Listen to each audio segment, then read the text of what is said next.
Welcome back to my kitchen. I just got a new KitchenAid stand mixer and I'm so excited that it's dessert week because I can't wait to use it. Today I'm making 2 desserts and they can be used separately or you can use them together to make a real fabulous dessert that I'm going to show you in a little bit. But right now I'm going to make a red velvet ladyfinger. Red velvet is my favorite cake in the world because it's so smooth and creamy, and to me it's kind of a sexier dessert than just chocolate cake. So for this recipe we have a box of red velvet cake mix, of course Philadelphia cream cheese, 1 egg, a stick of unsalted butter, 2 tablespoons of flour, and I like my red velvet cake really red looking, so I'm going to add some more red food coloring. Okay, let's get started. First we're going to add the stick of butter and the cream cheese into our mixer.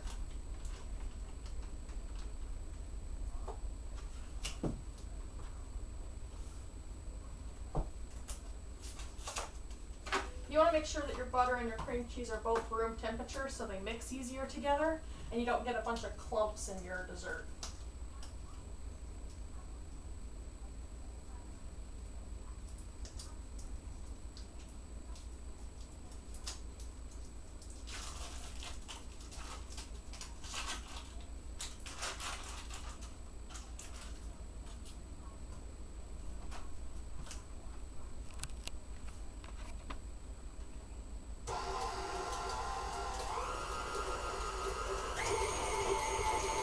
Mix this till it's nice and creamy and incorporated together.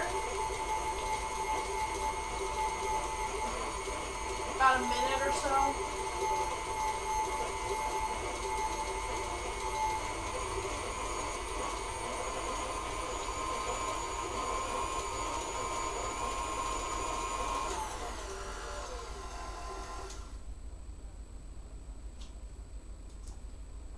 Now I'm going to add the egg.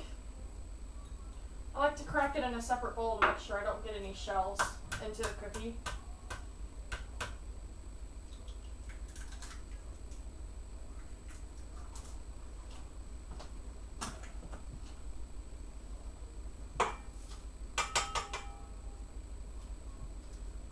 Then you just mix that till it's incorporated together.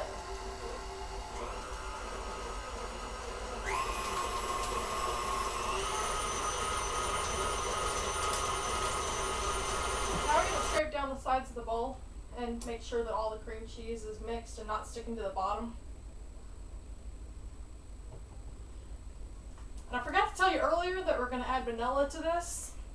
Not sure why I forgot vanilla because I love vanilla, but I did.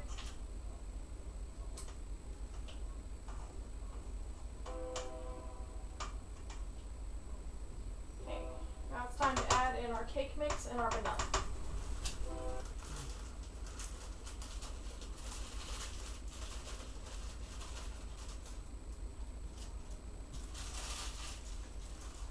You add the teaspoon of vanilla.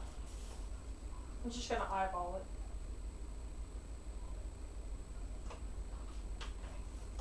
it. Then you mix this till it's incorporated all together too.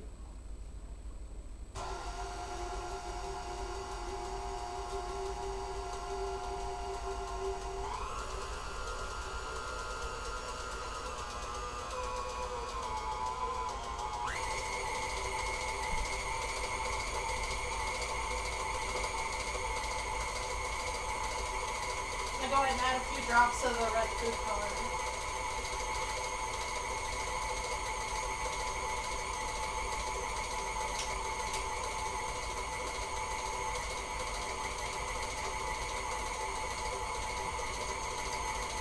And after this gets all done, I'm going to show you how you make them into the ladyfinger shapes here in a minute.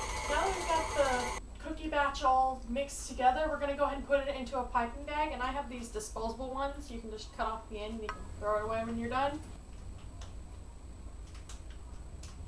I think we've almost got as much in there as we need to put in for now.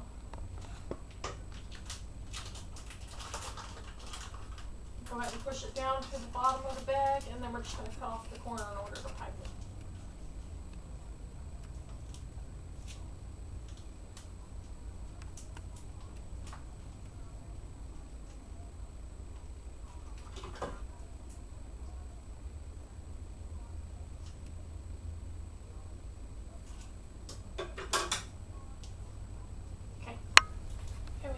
cookie sheet here, and I've already got the 2 tablespoons of butter on it, and I've already sprinkled the flour on it so it doesn't stick.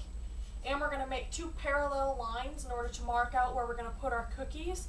That way you can not mess up and they won't stick to each other on there.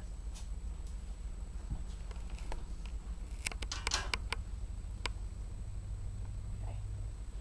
They're not going to be perfectly straight, of course, but that doesn't really matter. It's just to help you more than anything.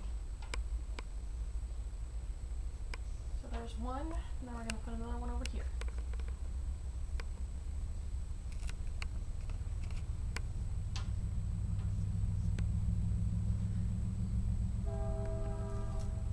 We're going to go ahead and pipe the cookies.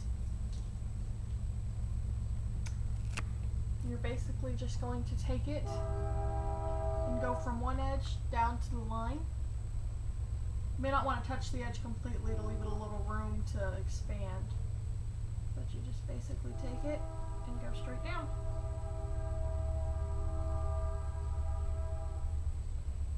I'm going to continue to do this until I have the entire pan filled.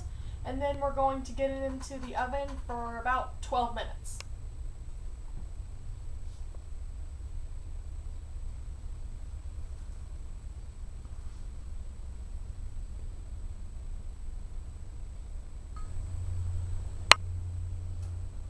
Okay, we're almost finished and they're almost ready to go in the oven.